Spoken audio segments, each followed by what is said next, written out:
Boa noite.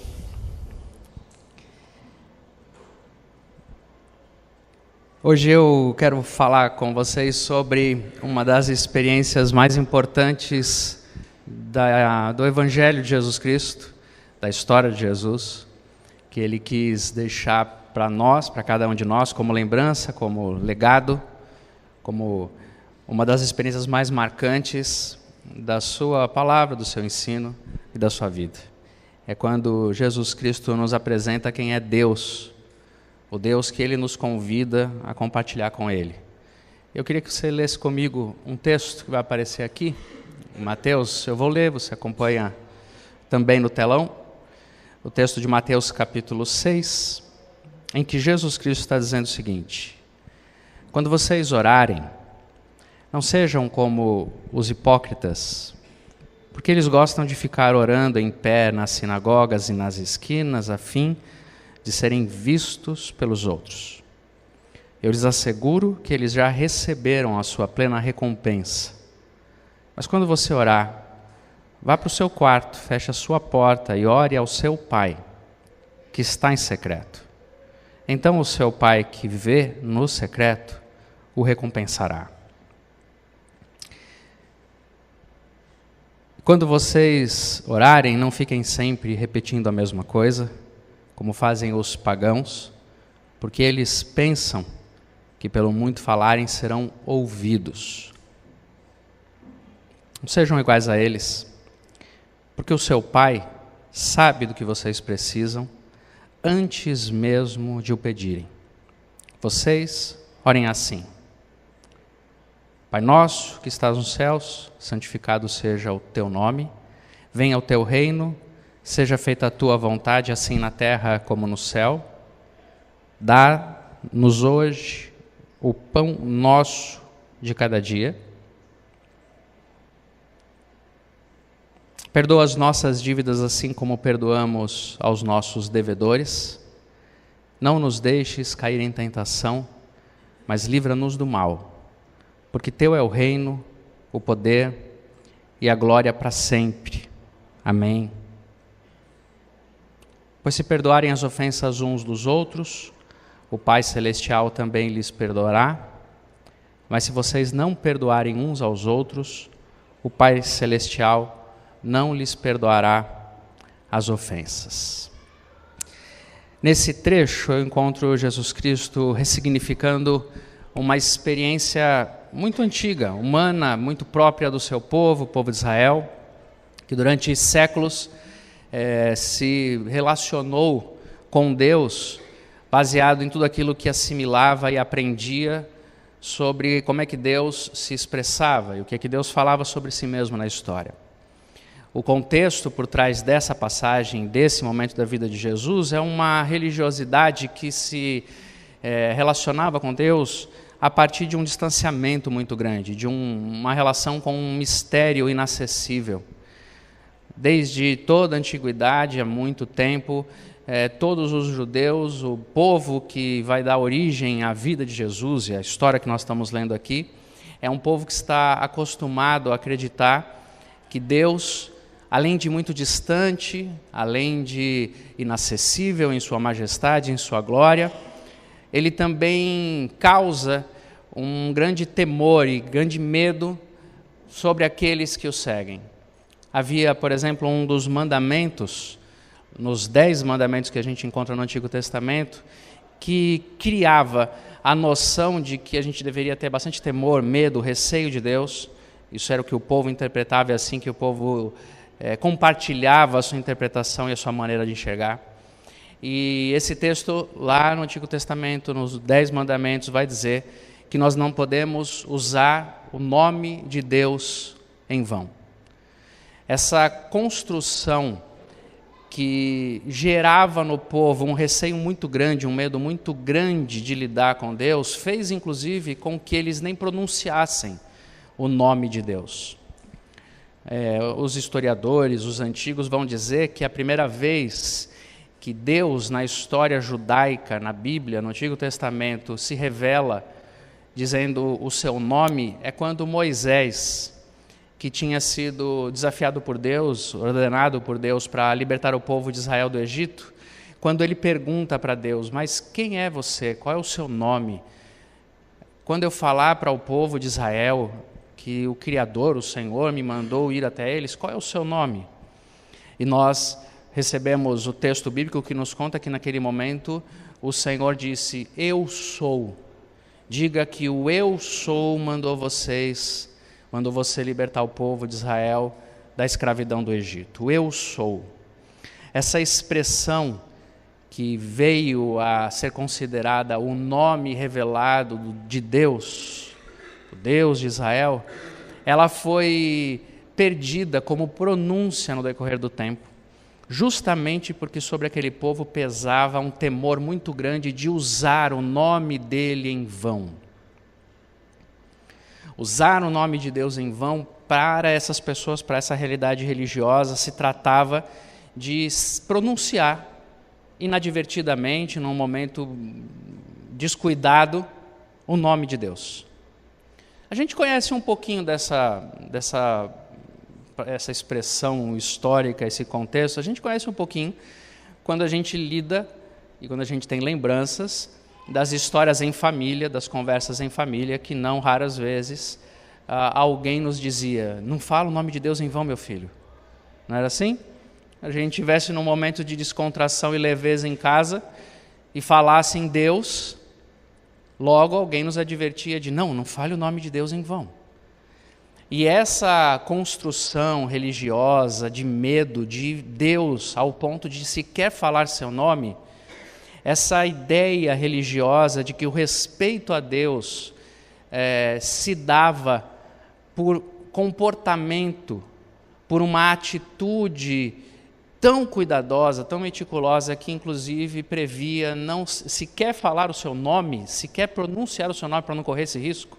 Essa ideia, ela é uma ideia que vai construir todo o pensamento religioso daquele povo e vai fazer esse povo viver a experiência que Jesus Cristo adverte nesse texto que eu comecei a ler para vocês. Quando vocês forem orar, não façam isso principalmente em público, não façam isso para serem vistos pelos homens. Vai no seu quarto, ora em secreto. O Pai vê você orando em secreto. Nesse contexto de Mateus 6, do trecho que eu pedi para você ler comigo, existe também outras expressões dessa espiritualidade, dessa religiosidade. Jesus vai falar um pouco antes disso, no começo do capítulo: quando vocês forem dar esmolas, que ninguém saiba disso. Não deixe sequer que a sua mão direita saiba o que a sua mão esquerda vai fazer. Porque você não deve praticar obras de generosidade para ser visto pelos homens. Ao final desse trecho da oração do Pai Nosso, Jesus fala: quando vocês forem jejuar, não deixe ninguém saber disso. Pratiquem a sua espiritualidade, mas não deixe que ninguém veja. Para que vocês não façam isso para serem vistos pelos homens. Toda a relação religiosa que criava um distanciamento dos homens para com Deus, ela sempre favoreceu com que a prática religiosa fosse fundamentada numa experiência de rituais, numa experiência de comportamento externo, numa experiência de também distanciamento do nosso próprio coração. E aquilo que acontecia nos dias de Jesus, acontecia muito antes dele e acontece até os nossos dias, e nós sempre corremos o risco de viver uma experiência religiosa baseada nesses fenômenos externos, nesses pudores e respeitos externos, como, por exemplo, para respeitar a Deus, nós precisamos nos comportar adequadamente em um ambiente religioso. Esses pudores que nos levam a acreditar que o respeito a Deus, o respeito a este Deus Criador, se dá inclusive no cuidado que a gente tem de não falar o nome Deus num momento de distração e descontração. Essa necessidade que a gente vai criando de mostrar a nossa justiça, de mostrar as coisas que fazemos de bom, de mostrar a nossa religiosidade para que os outros nos vejam e autentiquem, legitimem a nossa experiência. Tudo isso é fruto de uma compreensão que Jesus Cristo quer ressignificar nessa história. De tantas realidades que Jesus Cristo veio nos mostrar a respeito de Deus, provavelmente a mais importante é como ele descreve aqui nessa história. Porque para um povo que tinha medo de sequer pronunciar o nome de Deus, para um povo que estava acostumado a viver de performance, de comportamento exterior, de protocolos, para um povo que tinha uma relação religiosa tão cheia de elementos intermediários, todos eles que são contrários à nossa própria exposição de verdade, àquilo que está dentro do nosso próprio coração, que nós administramos porque está fora de nós, para um povo acostumado com isso, o Senhor Jesus chama a atenção dessas pessoas dizendo: saiam dessa experiência, abandonem essa experiência de distanciamento, essa experiência externa, essa experiência exterior, essa experiência comportamental, essa necessidade de ser aprovado pelos outros. Abandonem tudo isso, porque o Pai de vocês vê a sua alma, o Pai de vocês vê o que ninguém vê, o Pai conhece os seus segredos. E é ali, nesse ambiente, que a verdade se estabelece. É ali, nesse ambiente, que você está. O Pai vê isso. E então ele fala: quando vocês forem orar, tomem consciência de algumas coisas. A primeira delas, tomem consciência que Deus, o Criador, que até hoje vocês estavam acostumados a imaginar que estava lá distante, o Deus de quem vocês têm um medo grande porque acham que podem a qualquer momento fazer alguma coisa errada e Ele punir vocês, esse Deus, eu quero dizer para vocês que o nome dele é Pai. Pai. Aliás, a expressão que Jesus Cristo usa para falar sobre o Pai é a expressão dos bebês que ainda não sabem falar, mas que começam a soltar as primeiras palavras. E como eu já disse hoje cedo, uma criança quase sempre vai falar primeiro papai, para depois falar mamãe. Não é assim que funciona? Essa criança que começa falando papai, e essa é uma das maiores injustiças da história, eu sei disso, vai começar a falar papai. É essa expressão que Jesus Cristo empresta para dizer o nome de Deus. Deus é o nosso papai. E é por isso que logo em seguida ele diz: santificado seja teu nome. Até esse momento na história, as pessoas acreditavam que a santidade de Deus, manter a santidade de Deus, tratava-se de um comportamento externo, performático, admirado pelos homens e que criava um distanciamento muito grande, que tinha a ver com respeitar lugares sagrados, tinha a ver com vestir-se de modo sagrado, tinha a ver com o que falar.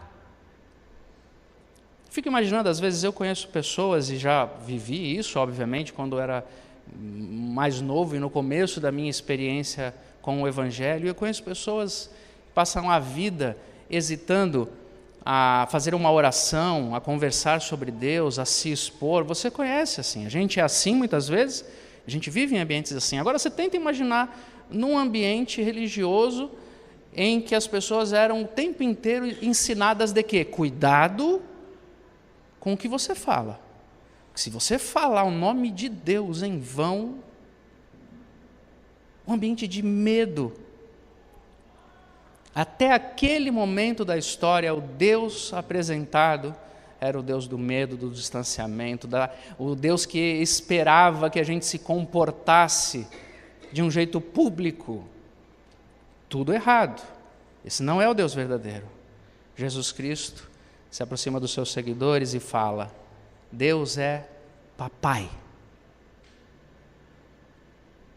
Ele tem nome.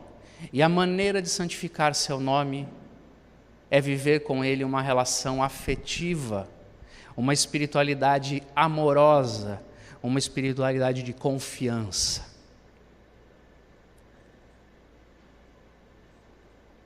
A religião ensina muitos meios de se santificar Deus, as pessoas, as relações, a própria religião, a santidade de Deus. Jesus Cristo fala, o nome de Deus é Papai, e o nome dele é santificado quando você o chama assim. Deus está acessível a cada um de nós justamente naquele momento em que cada um de nós vive a experiência do desamparo tão grande na história, que a única coisa que resta à nossa alma é olhar para a direção de algum lugar e falar, me ajude, socorro, por favor. Porque uma das razões que fazem com que as crianças aprendam a falar o nosso nome é porque elas querem dizer para nós, olha para mim. É muito simples. Olha para mim, fala, me ajuda.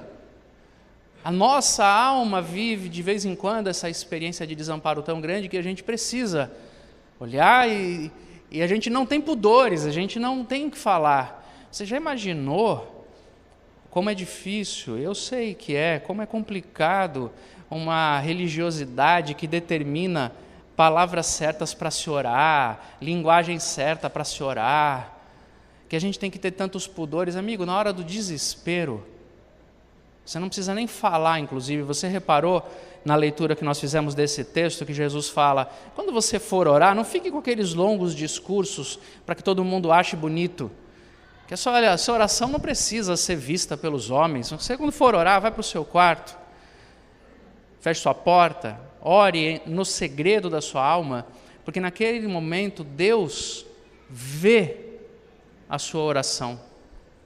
O que eu acho extraordinário nessa expressão de Jesus é Ele dizer para nós que Deus não está nem preocupado ou atento à construção lógico-linguística da nossa fala. Ele não está nem um pouco preocupado se a gente está falando certo.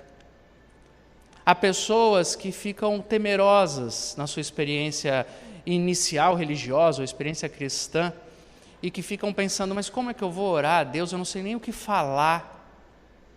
Aí Jesus Cristo vem para nós, chama a nossa atenção e fala apenas Papai.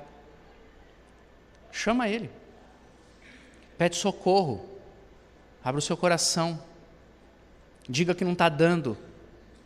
Mas o que é que eu posso dizer? Talvez você não precisa nem dizer. Você já passou fases na sua vida em que você olha para a sua situação, para o seu coração, para a sua alma e você diz, eu não estou conseguindo nem orar, eu estou tão esgotado e tão cansado. Queria te dizer, isso que você está vivendo não é que você não está conseguindo orar, você não está conseguindo construir discursos. Mas pode ser que nesse seu momento de agonia, essa seja a oração mais importante da sua vida. As orações mais importantes que nós fazemos, elas não têm palavras. Elas foram entregas de corações quebrantados, de experiências machucadas, de esgotamentos que nos roubaram o discurso. E tudo que a gente conseguiu fazer foi balbuciar. Esse é o Pai de Jesus Cristo. É o Pai que nos acolhe. Ele nos acolhe naquela experiência existencial humana que nós todos buscamos a vida inteira. Eu e você vivemos uma experiência na nossa história que é a busca pelo acolhimento final e completo. Nossa experiência humana é sair de um útero para buscar o acolhimento. É isso que nós estamos fazendo. E é por isso, é dessa experiência que vem todas as nossas buscas, todos os nossas tentativas de um pouco de alegria, um pouco de significado, um pouco de transcendência, toda a nossa busca por aprovação dos outros, toda a nossa busca por encontrar alguém que nos entenda completamente. Olha como nós somos carentes dessa aceitação profunda e completa, porque nós passamos a vida inteira construindo nossas relações esperando a aprovação do outro, e isso acaba se tornando em nós um poço de carência tão grande que nós começamos a sugar das pessoas uma aceitação que ninguém entre nós consegue dar para o outro. Eu nunca vou conseguir oferecer a aceitação completa para as pessoas que vivem comigo, isso não é possível. E eu nunca vou conseguir receber a aprovação e a aceitação completas. Nós vamos ter que lidar com essa carência, porque o que nós estamos buscando em toda a nossa vida é o que essa alma humana encontra e experimenta quando ela fala, como Jesus Cristo nos ensinou: chame ao seu Deus de papai, entregue a sua alma a Ele, confie no acolhimento fundamental. Nós precisamos viver essa experiência de fé nesse acolhimento fundamental. O Pai do nosso Senhor Jesus Cristo, e Ele como Filho nos convida para essa relação, é aquele Pai confiável.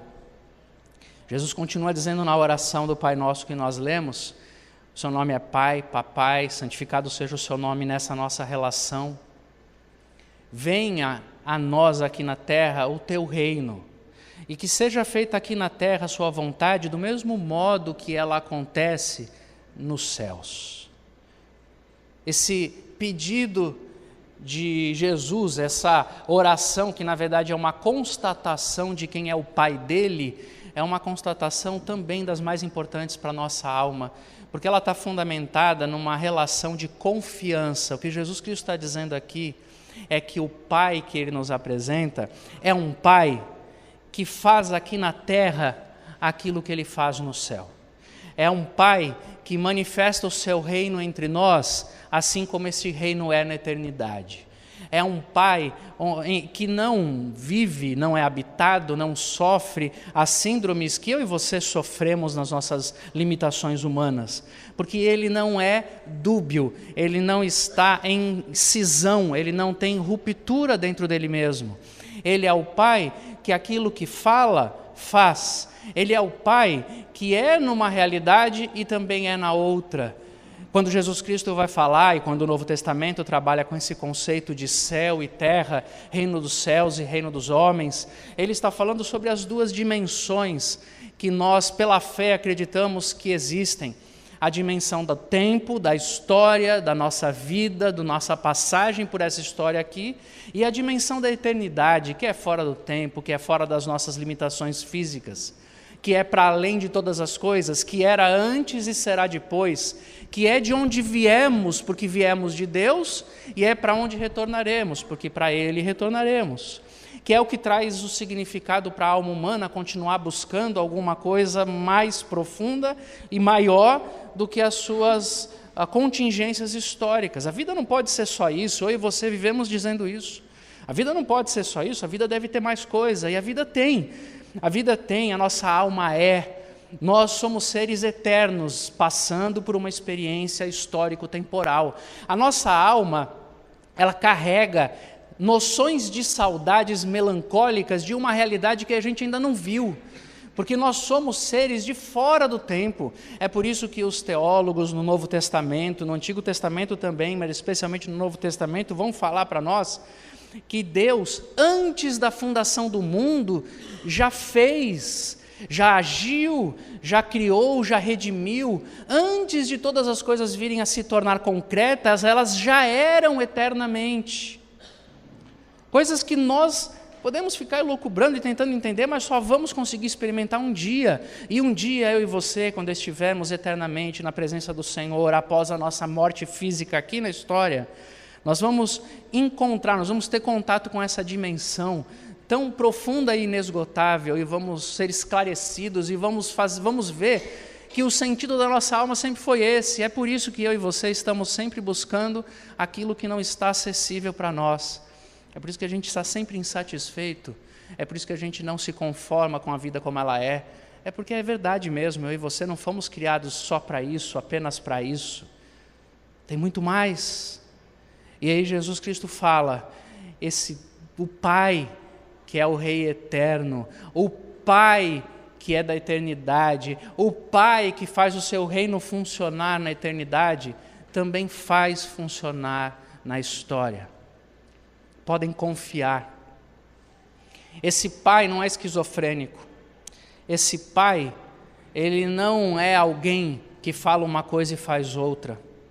Esse Pai, o Pai do nosso Senhor Jesus Cristo, Ele não é um pai que tem dois reinos, um reino na intimidade e um reino público. Ele não é um pai que tenta mostrar para as pessoas uma imagem, mas que na intimidade se revela de um jeito completamente diferente. Esses somos nós muitas vezes, em níveis diferentes, mas somos nós. Somos nós, por maior tentativa que a gente faça de ser transparente o tempo inteiro, a gente sempre está vivendo comportamentos públicos. Eu sempre sou assim, eu sou um homem aqui, mas eu sou um outro homem na minha intimidade, é assim que é. E a minha intimidade quase sempre é mais feia, frágil, boba do que a minha vida pública. É assim. Eu tenho 2 reinos. 2 não, eu devo ter meia dúzia. E é por conta disso que viver comigo é um desafio muito grande à própria confiança das pessoas. E sempre vai ser. E quanto mais eu e você vivermos reinos incoerentes entre si, mais difícil vai ser confiar em você. A gente sabe disso. Os nossos filhos, quando bebezinhos ainda, crianças, e vão crescendo assim, até chegar à fase em que eles têm coragem de dizer que eles estão vendo 2 reinos, mas eles vão olhando e medindo a gente. Eles sabem olhar para a gente e falar, olha que interessante, o meu pai em casa é uma coisa, na rua é outra. O meu pai, quando está no ambiente de trabalho, é de um jeito, quando está em casa com os amigos, é de outro jeito. A minha mãe, na igreja, é de uma maneira, em casa é de outra maneira. É como naquela história que um dia teve um velório na igreja, os irmãos estavam todos reunidos ali, velando aquele senhor de bom nome, um homem exemplar, e um a um subia ao púlpito para fazer suas homenagens à vida daquele homem. O irmão fulano era maravilhoso, abençoava todo mundo, o irmão fulano era uma generosidade, o irmão fulano era uma alegria, e aí sobe 1, sobe 2, sobe 3, sobe 4, até que chega um momento que o filho pequenininho dele vira para a mãe, cutuca e fala, mãe, será que é o pai que está ali mesmo?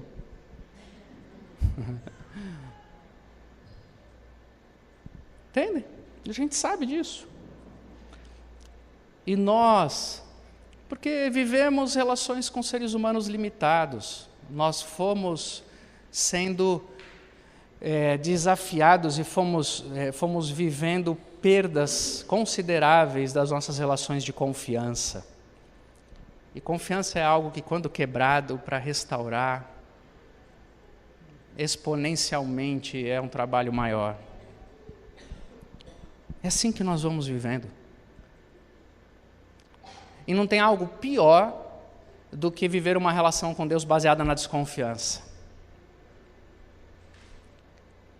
Porque a vida já é complicada, a gente tem que tentar exercitar a confiança, entendendo a limitação e a humanidade das pessoas, entendendo que a gente faz essas coisas de viver em momentos diferentes, situações diferentes, percebendo as incoerências.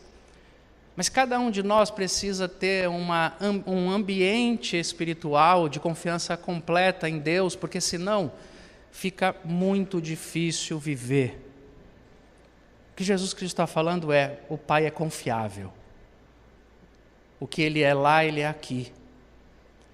Quando vocês orarem para que o Pai se manifeste na sua vida, é o Pai único e verdadeiro, em quem não há sombra nem variação de mudança, como disse Tiago.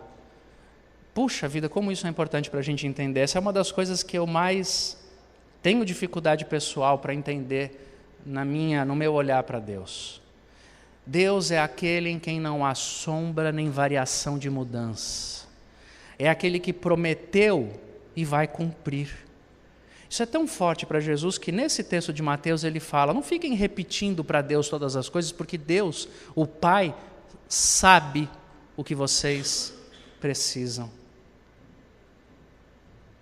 Lá nessa continuidade de Mateus 6, pouco para frente, é aquele texto em que Jesus Cristo fala: não fiquem preocupados com o que vocês vão comer, beber, como vão se vestir. Vocês são muito mais importantes na criação do que pássaros, do que flores, e eles todos são cuidados por Deus. Vocês não serão? Vocês serão muito mais e muito melhor cuidados pelo Pai. Não fiquem se preocupando em correr atrás dessas coisas com aquela agonia de quem acha que a sobrevivência está nas suas próprias costas. E em algum momento Jesus Cristo fala: porque o Pai Celestial sabe que vocês precisam destas coisas. Sabe qual é a diferença dessa expressão de Jesus? É que ela está baseada em alguém absolutamente confiável, não em mim e em você. Porque somos humanos, pecadores e falhos, porque estabelecemos relações falhas, pecadoras e difíceis e complexas, nós, muitas vezes, sabemos o que devemos fazer, mas não fazemos. Não fazemos. Nós sabemos o que devemos evitar, mas não evitamos. Daí, por exemplo, é que os nossos diálogos dificultosos dos relacionamentos familiares nascem. Quantas vezes eu já falei isso para você? Não é um problema cognitivo. Ele sabe. Ele sabe. Ela sabe, você já falou. Quantas vezes eu vou ter que repetir?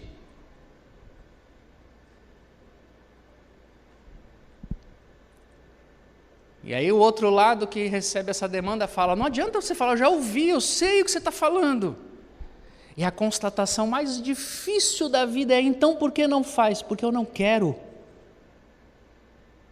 Porque algo em mim é mais forte do que a percepção de que isso é importante para você. Sejamos humanos e francos. Nós somos assim incoerentes. E as nossas relações de confiança são baseadas nessa incoerência. Aí Jesus Cristo nos chama para perto dele e fala: o Pai não é assim. O Pai sabe. O Pai prometeu. O Pai cuida. Deus cuida de nós até o fim. Que expressão bonita o apóstolo Paulo vai fazer de sua teologia e da sua poesia, dizendo: eu estou bem certo de que nem a morte, nem a vida, nem anjos, nem principados, nem poderes, nem autoridades, nem profundidade, nem altura, nem qualquer outra criatura ou existência poderá nos separar do amor de Deus que está em Cristo Jesus, nosso Senhor. Que diremos diante destas coisas? Aquele que não poupou o seu próprio Filho, mas o entregou por nós, não nos dará, juntamente com isso, todas as coisas? Eu estou bem certo. Se Deus é por nós, quem será contra nós? O problema é a confiança. Porque eu e você também sabemos fazer poesia bonita. A gente também sabe mandar flores. A gente precisa se lembrar disso, mas a gente sabe mandar. A gente também sabe dizer palavras bonitas, fazer demonstrações. Mas a gente está acostumado a viver em relações em que nem sempre aquilo que se faz é aquilo que se fala é aquilo que se faz. Aí Jesus Cristo nos chama para vivermos uma relação de fé profunda com um Pai em quem não há variação. Ele não muda. Eu mudo. Eu sou inconstante. Quem vive do meu lado muda, também é inconstante. Nós somos incoerentes, somos falhos. Cabe a cada um de nós tentar ser o melhor possível para o outro, mas nós somos variáveis. Jesus fala: o meu Pai não é. É a relação da confiança que Jesus Cristo nos chama para ter junto com o Pai, para termos em Deus, para depositarmos nele. Ele continua dizendo que o pão nosso de cada dia venha hoje. Uma relação profunda de confiança no sustento, na provisão, na garantia das necessidades supridas. O que eu acho extraordinário é que se Jesus apresenta o Pai como aquele que é o papai que cuida de nós, ele também está dizendo que ele, como filho, confia que o papai vai trazer o que o filho precisa, vai alimentar a criança. Eu gosto muito de pensar nisso numa metáfora que é da nossa vida. Eu não sei, eu acho que você também não passou por isso, mas eu nunca vi até hoje, eu não passei isso em casa com meu filho, eu nunca vi as pessoas me contando alguma coisa desse tipo, acho que você também não passou por isso ainda, e imagino que vai ser difícil isso acontecer entre nós humanos. Mas é difícil você imaginar uma criancinha de 1 ano, 2 anos, passando a noite acordada, preocupada se na manhã seguinte o pai vai dar café da manhã para ela. Isso acontece quando a gente é até mais velho, em situações degradantes de dignidade humana absurdas. Mas na minha casa e na sua casa? Em algum momento o seu filho de 1 ano virou para você, bateu na porta da sua casa e falou assim: pai, no seu quarto, mãe, você vai me dar de comer amanhã cedo? É só se ele for muito faminto, mas muito. Você está entendendo o que eu estou dizendo, não é?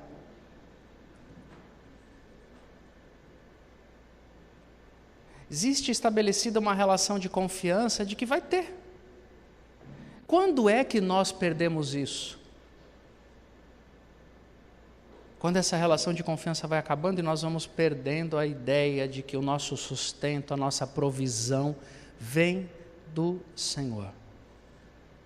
E quando nós perdemos isso, o que nos resta é desenvolver uma vida paranoica, neurótica. Assim como seria neurótico imaginar uma criança de 1 ano, 2 anos, acordando mais cedo que você, preparando o café da manhã sozinho, embora fosse bacana de vez em quando, mas não vai ser possível. Comendo, se alimentando, e você levanta: ué, mas por que você fez isso? Você fez sua mamadeira sozinho, nem sabe falar ainda? É porque eu tive medo de você não acordar e não me dar de comer. Quando foi que cada um de nós viveu essa experiência na própria alma de acreditar que está sozinho na existência e que tem que dar conta de tudo por si só? O convite de Jesus é o convite para que a gente acredite que o pão vem do Pai. O pão vem dele para nós. A relação de Jesus Cristo com o Pai segue em que ele fala: não nos deixes cair em tentação, mas livra-nos do mal. Nos proteja. Nos proteja. Nos proteja. Seja para nós aquele que nos evita o mal contra a vida, contra nós, contra a nossa existência. Nos proteja, nos proteja. É a oração mais digna daqueles que têm preocupações com os outros. É a oração que eu e você fazemos para os nossos próprios filhos, para as pessoas que amamos. Jesus Cristo fala: o nosso Pai olha por nós como um Pai protetor, como um Pai que defende, como um Pai que nos diz: vocês não precisam temer nada que as pessoas que não têm pai temem. Vai viver sem medo. Não precisa ter medo. Não precisa ter medo. Eu vou proteger vocês do mal. Não existe experiência mais limitadora na nossa história do que a experiência do medo. É o medo que nos impede de ser. É o medo que nos impede de realizar. Quanto mais medo eu acumular no meu coração, quanto mais medo eu tiver da vida, quanto mais medo eu projetar no meu olhar para as realidades, maior vai ser o meu bloqueio, mais difícil vai ser eu realizar qualquer coisa, mais difícil vai ser eu recomeçar. É o medo que nos impede de ser. É o medo que nos impede de viver. E aqui Jesus Cristo fala: o meu Pai, o nosso Pai, é aquele que nos livra do mal, que nos protege na existência, para que a gente não tema. E então Jesus continua a sua explicação sobre o Pai e diz: o Pai é perdão. O Pai é perdão. A maneira como o Evangelho resume Deus é amor. E a experiência na história do amor é o perdão. Quem ama vai ter que perdoar. Não existe amor que não se sirva do perdão para ser mantido, construído, prolongado, oferecido. Amor na história chama-se perdão. E Jesus Cristo fala: o Pai perdoa. Perdoa.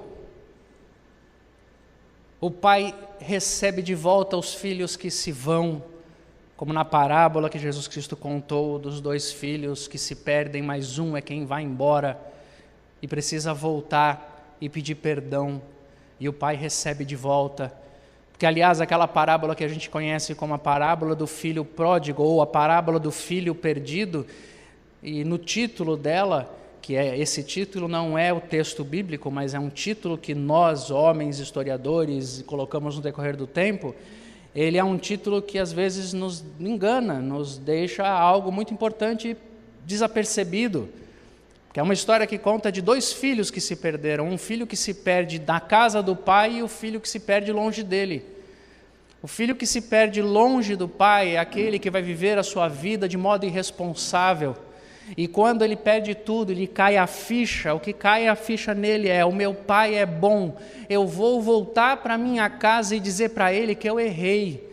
E ao dizer isso, inclusive, eu vou dizer para ele que nem digno de ser filho eu sou mais, eu posso ser um escravo dele se ele quiser, mas o meu pai é bom, e eu entendi o que está acontecendo, eu vou voltar para casa e vou pedir perdão. Mas ele também tem um filho perdido de uma maneira até pior, porque é o filho que está perdido, mas vivendo dentro da casa do pai. É o filho que vive dentro da casa do pai, faz tudo o que o pai manda, mas não gosta de viver na casa do pai. O que ele queria mesmo era estar lá na rua, perdendo todos os seus bens, como o filho mais novo fez. Ele só não teve a coragem.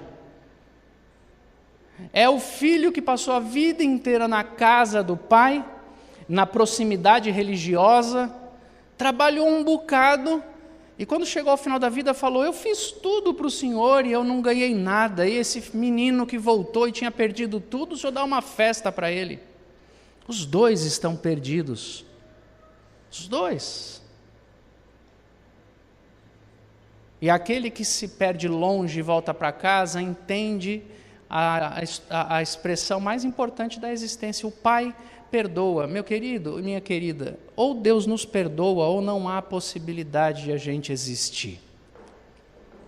É muito importante que quando a gente esteja num ambiente comunitário, ouvindo sermões, a gente seja desafiado a viver uma vida boa.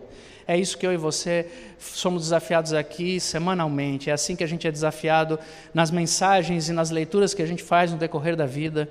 É isso que a gente vive na nossa experiência religiosa. As pessoas nos dizendo como é que nós podemos viver melhor, o que nós podemos fazer para agradar a Deus. Tudo isso é extremamente importante, porque é assim que a gente vai construindo uma vida melhor e possível, e é assim que a gente vai vivendo também de uma maneira melhor para a gente e para os outros.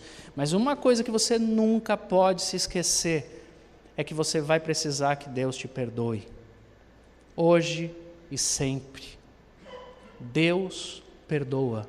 Você vai precisar se lembrar disso.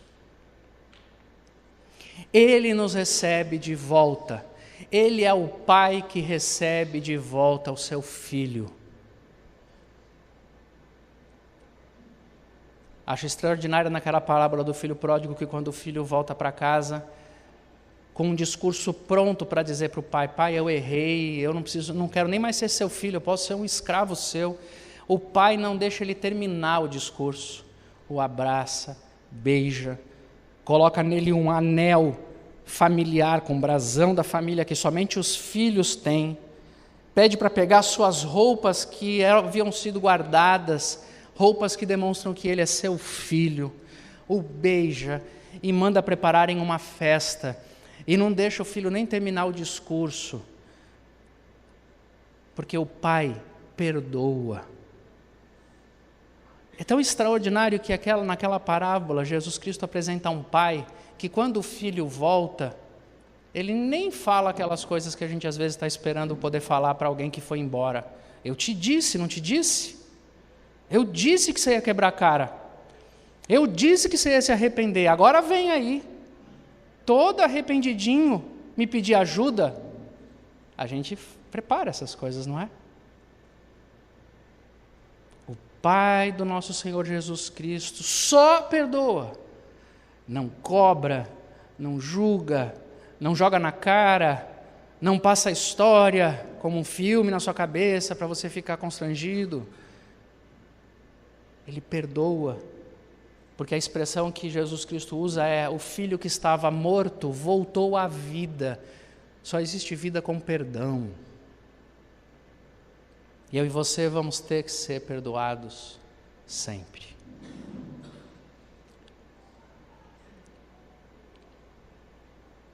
E agora, para finalizar, para que a gente entenda a profundidade do que Jesus Cristo está dizendo sobre o seu Pai e Ele como Filho, Ele vai dizer para nós que muitas vezes nós não conseguimos experimentar essa relação de filiação e paternidade, essa relação afetuosa, de cuidado, de proteção, justamente porque nós não nos vemos e nos aceitamos como filhos desse Pai. Ou porque nós encontramos e achamos que Deus é um juiz com quem estamos negociando nossas culpas a vida inteira, com créditos e débitos. Eu fiz errado, eu vou pagar. Fiz errado, eu vou pagar. Deus não é o Pai que nos acolhe de um jeito fundamental, que dispensa palavras, mas é um juiz que está marcando, é um contador celestial que está marcando tudo que a gente fez de errado e certo, e vai no final das contas pôr numa balança. E a gente vive a vida inteira com a sensação de que, será que o meu crédito está maior que o meu débito? A gente fica até meio receoso, tomara que Jesus não volte hoje, porque eu estou mais em débito do que em crédito. Não, espera só até domingo, Jesus, que aí eu vou na igreja, eu oro, eu ouço sermão, eu canto, aí eu vou me sentir mais em débito mais em crédito do que em débito. A gente vai administrando essas relações e somos nós, eu e você, que vamos perdendo de vista o Pai que nos acolhe, porque nós o trocamos pelo juiz que o tempo inteiro faz as contas para ver se eu estou em crédito ou em débito. E é por isso que diante de um juiz desse eu preciso ter manifestações públicas de religiosidade para que eu me sinta autenticado e legitimado, e então a minha consciência diga: você está com crédito diante de Deus.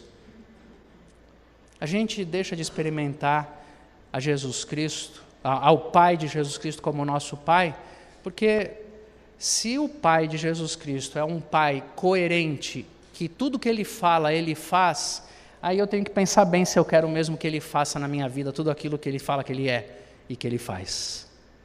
Porque se o Pai de Jesus Cristo faz o reino dos céus vir para o reino da terra, então a minha vida vai ter que ser mudada, transformada,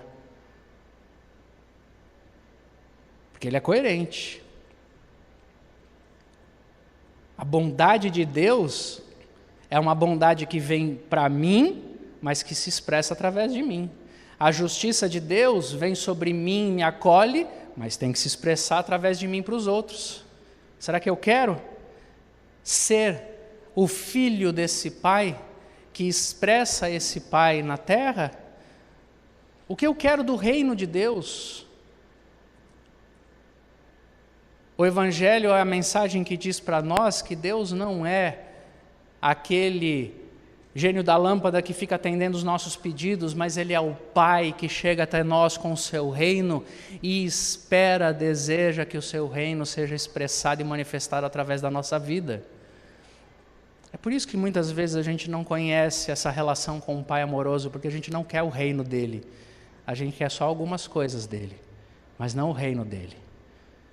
Lá naquela parábola do filho pródigo que eu falei para vocês agora há pouco, o menino mais novo chega para o pai e diz: eu quero a minha herança. E ao dizer para o pai: eu quero a minha herança, ele estava dizendo para o pai: eu quero que você morra, porque herança a gente só passa depois da morte. Às vezes a gente divide em vida, mas na maioria das vezes depois da morte. Naqueles dias isso era um absurdo se pedir para um pai: eu quero a minha herança, eu quero os meus recursos. E o pai dá os recursos para ele e fala: está aqui, pronto, é seu. Aí o texto nos conta que esse menino quis viver irresponsavelmente, administrar os seus recursos de modo irresponsável, e por isso ele saiu de casa e foi viver longe da presença do pai. Sabe por quê?